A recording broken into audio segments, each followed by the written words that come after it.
mata kuliah yang hanya di dalam kelas dengan ilmu-ilmu pembelajaran sosial itu berbeda jauh gitu pada realitas kehidupan. Dan ini menjadi modal utama bagi aku.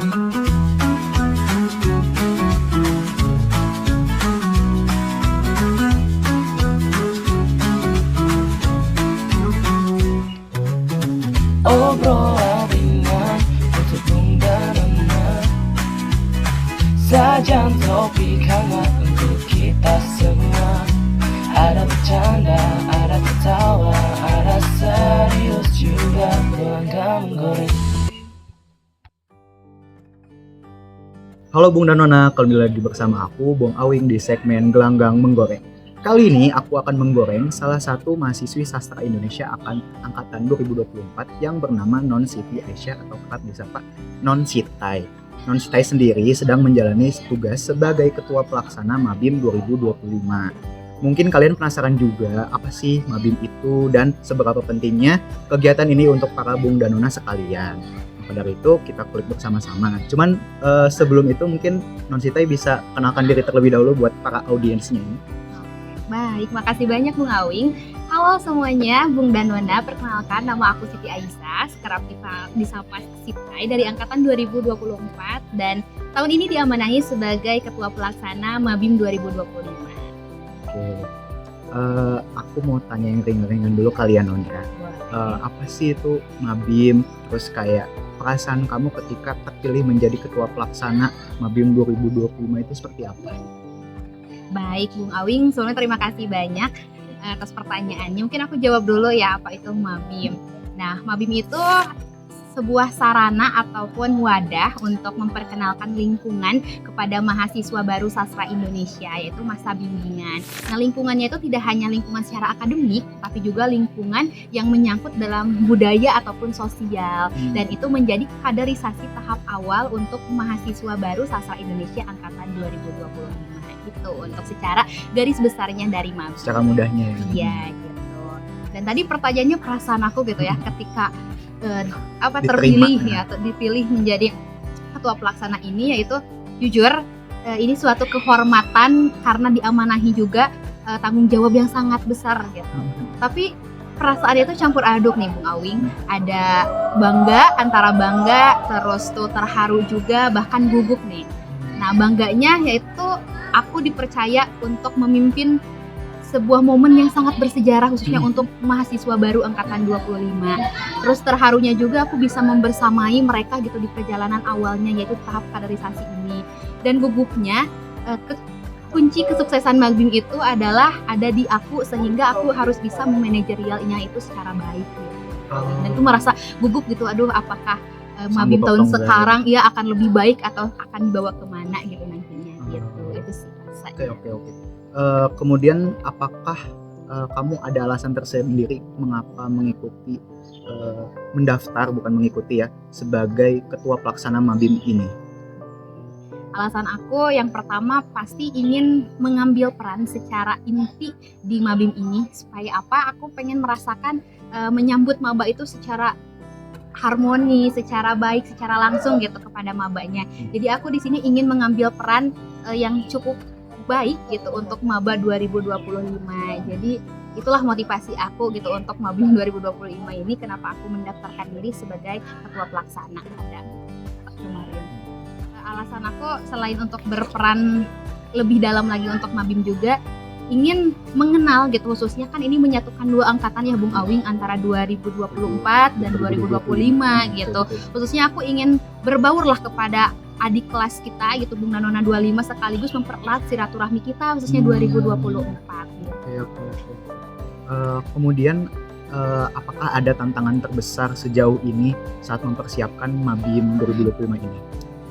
Tantangan di setiap program kerja itu pasti ada ya khususnya, dan terutama ini di program yang sangat besar menurut aku, apalagi aku pertama kali untuk memimpin di dunia perkuliahan gitu sebagai ketua pelaksana. Yang pertama itu tantangannya dari diri aku sendiri gitu, yang aku aku harus memiliki fondasi yang kuat gitu. Untuk apa? Untuk menyatukan tadi panitia Mabim dari satu kepala ke kepala yang lainnya itu, supaya tetap satu tujuan dan visi misi yang sama gitu. Selain itu juga karena kami juga pasti yang memiliki visi yang besar untuk nantinya Mabim, pasti ada sedikit kendala dari segi waktu, entah itu dana dan sebagainya, sehingga kita juga harus bisa menyeimbangkan hal-hal seperti itu gitu sih.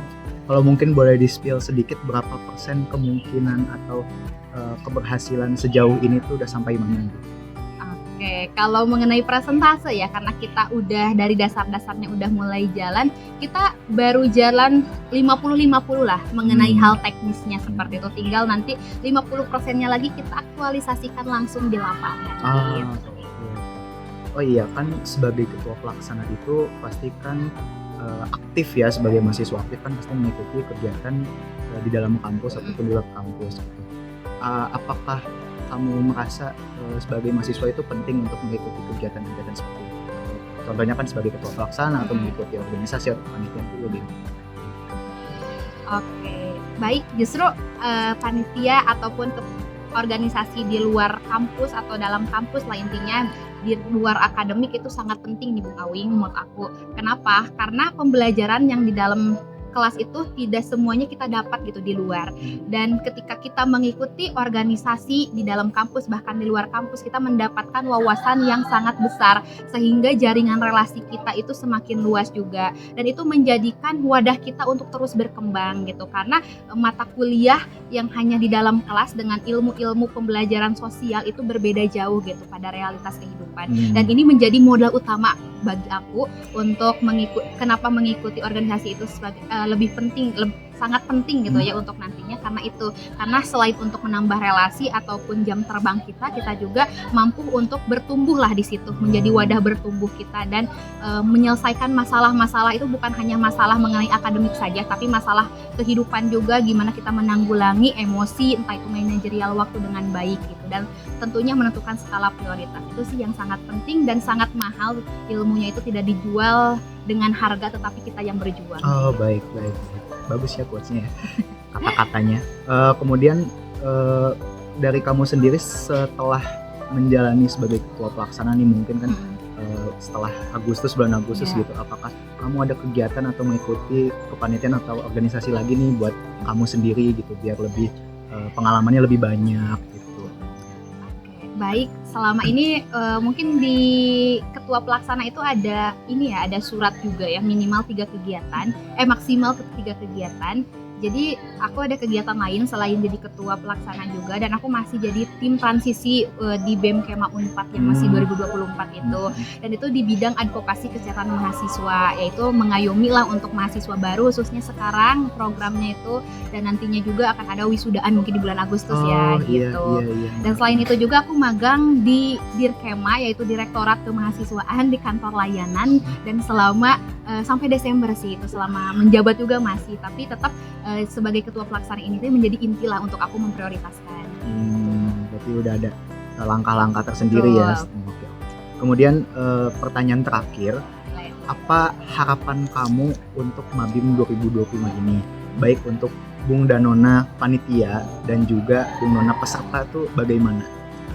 Baik, jelas harapannya mungkin untuk panitia terlebih dahulu. Untuk panitia, aku harap kita bisa sama-sama menjalani Mabim ini sebagai ruang kita untuk bertumbuh bersama dan menjadikan Mabim ini kekeluargaan yang lebih erat lagi.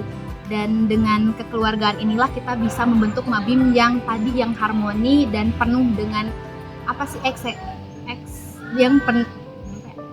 Mabim ini juga yang penuh dengan kebahagiaan juga, terus dijadikan sebuah batu loncatan untuk teman-teman panitia untuk mengikuti kegiatan-kegiatan lainnya di luar gitu. Dan untuk mahasiswa baru Bung Danona angkatan 2025, harapannya dengan adanya Mabim ini bisa menjadi wadah untuk Bung Danona untuk bisa mengenal lingkungan sastra Indonesia. Betul. Untuk nantinya, dan bisa berkiprah langsung di prodi ataupun rumah sendiri, dan bisa bermanfaat khususnya untuk prodi dan nantinya untuk universitas. Itu aja. Terima kasih. Oke, mungkin seperti itu aja Non untuk pembahasan kita pada segmen menggoreng kali ini.